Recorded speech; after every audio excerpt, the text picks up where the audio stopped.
لا اله الا الله گفته بودم.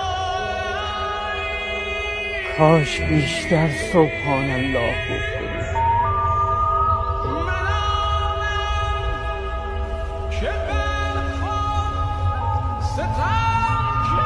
میدونم بچه ها گرسنه. این کیسه برنج رو در عوض خدمتی که برام کردی براشون ببر.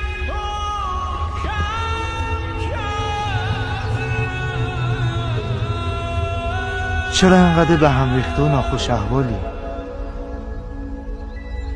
چرا صورتت اینطوری شد؟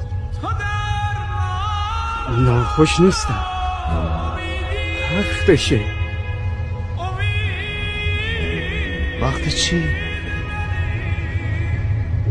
وقت رفتن.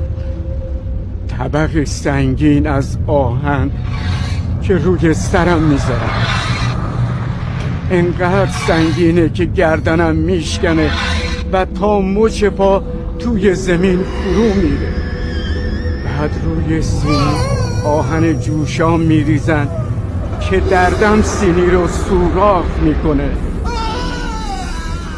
و سر منو تو خودش آب میکنه. بوی سرخ شدن و بریان شدنشو